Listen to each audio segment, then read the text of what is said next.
क्या पेशेंट है ये आपका?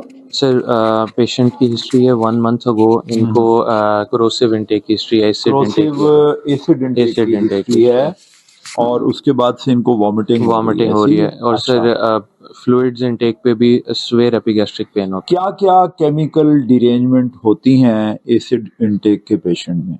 ये जो गैस्ट्रिक आउटलेट ऑब्स्ट्रक्शन का पेशेंट, गैस्ट्रिक आउटलेट ऑब्स्ट्रक्शन हुई है। है जी ना, सर, वॉमिटिंग कर रहे हैं ना, बिल्कुल सर तो वॉमिटिंग क्या क्या केमिकल डिरेंजमेंट होती हैं या सर पेशेंट में? जी जी सर इसमें हम मेटाबॉलिक एल्कलोसिस हो सकती है क्योंकि नंबर HCl वन लॉस आप बता रहे हैं कि मेटाबॉलिक अल्कलोसिस होती है, और क्या होता है? इसके अलावा सर पोटेशियम लॉस होता है, हाइपोकैलीमिया हाइपोकैलीमिया हो जाता और है, हाइपोकैलीमिया हो जाता है। क्लोरीन डेफिशिएंसी भी सर क्लोरीन भी हो हाइपोक्लोरीडीमिया भी जाएगी हो और जाएगी। हाइपोक्लोरिनीमिया और बिल्कुल सर। और कौन सा हाइपो होता है? और सर हाइपोनेट्रीमिया हाइपोनेट्रीमिया है और सर हाइपोवोलीमिया भी और हाइपोवोलीमिया डिहाइड्रेशन होती है, so it is a hypovolemia hypovolemia यानी डिक्रीज इन हाँ फ्लूइड्स। जी sir, hyponatremia natremia decrease in sodium, sodium hypokalemia decrease in potassium, hypochloremia decrease in chloride ion और मेटाबॉलिक एल्कलोसिस। इट्स मीन कि जब hydrogen loss हो जाता है तो metabolically the patient has got the alkalosis. जो नॉर्मल पीएच है 7.4 वो नहीं रहती, बल्कि वो डिरेंज होके क्या हो जाती है सर 7.4 से ज्यादा हो जाती है। ठीक है, कम हो जाए तो क्या होता है? एसिडोसिस है, ज्यादा हो जाती है तो ये अल्कलोसिस की तरफ चली जाती है। जी सर। ओके, तो ये बताइए कि हाइपोनेट्रीमिया क्यों होता है, हाइपोवोलीमिया क्यों होता है? सर जल्दी जल्दी बताएं सारा। सर क्योंकि सोडियम लॉस हो जाता है। हाइपोवोलीमिया सर एक तो ये है कि फ्लूइड्स वगैरह लॉस हो रहे होते हैं और मल्टीपल टाइम वॉमिट कर रहा है तो हाइपोवोलीमिया। हाइपोनेट्रीमिया क्यों होता है? सर क्योंकि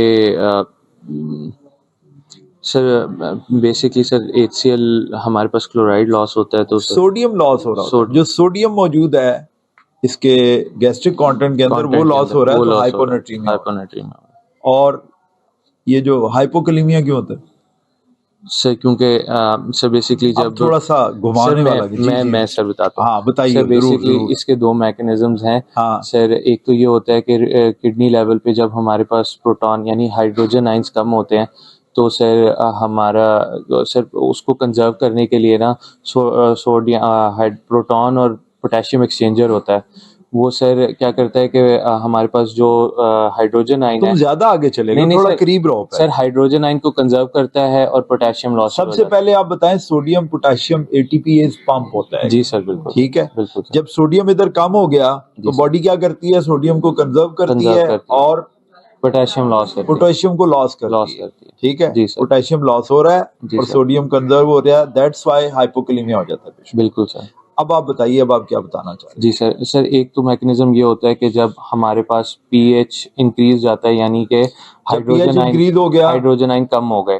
सर जब हाइड्रोजन आयन बॉडी ब्लड में जब वो ब्लड में कम होते हैं तो हाइड्रोजन पोटेशियम एक्सचेंजर होता है सेल्स के ऊपर, जो कि सर सेल इंट्रासेलुलरली पोटेशियम क्या कहते हैं हाइड्रोजन को बाहर निकाल लेता है और पोटेशियम को अंदर कर देता है। अच्छा, फिर सर तो इस वजह से भी पोटेशियम ब्लड में कम हो जाता है और रीनल लेवल पे भी सर जो ये एक्सचेंज होता है इसमें सर कॉम्पनसेशन हो रही होती है कि हाइड्रोजन को सर वो कंजर्व कर रहा होता है, पोटेशियम लॉस हो रहा होता है। पोटेशियम लॉस हो रहा है, एक तो किस वजह से?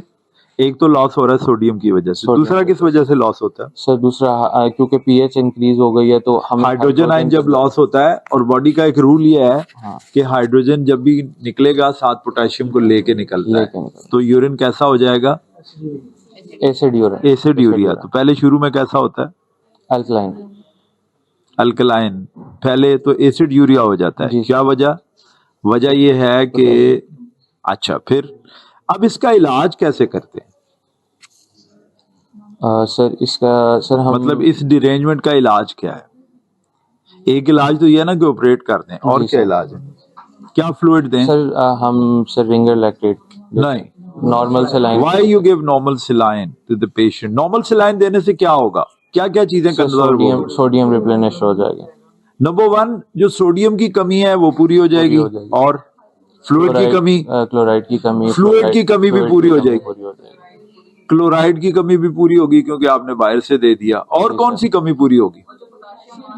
लॉस हुआ सर, डेफिनेटली जो पोटेशियम लॉस हो रहा है वो भी बैलेंस हो जाएगा, कैसे बैलेंस हो जाए? क्योंकि सर सोडियम सोडियम, देने से पोटेशियम कैसे बढ़ जाता है? बस मैं ये पूछना सर वही चाहता हूँ। जो सोडियम आपने बताया था कि एटीपीएस होता है, हाँ, तो सर वो जब हमारे पास सोडियम बेसिकली ज़्यादा ये हो है जाएगा कि तो पोटेशियम। सोडियम की कमी की वजह से हाइड्रोजन आयन लॉस हो रहे हैं, तो जो सोडियम की कमी की वजह से हाइड्रोजन आयन लॉस हो रहे हैं वो कंजर्व होना शुरू हो जाएंगे। बिल्कुल सर। ठीक है, जी सर। तो पोटेशियम का लॉस कम होने की वजह से पोटेशियम का लेवल भी ठीक हो जाएगा। ठीक है, जी सर। और दूसरा क्या बताया आपको भी रूल कि जब भी पोटेशियम निकलता है तो साथ हाइड्रोजन आयन हाइड्रोजन निकलता है। आयन, ठीक है, जी तो सर। हाइड्रोजन आयन क्या हो जाएगा?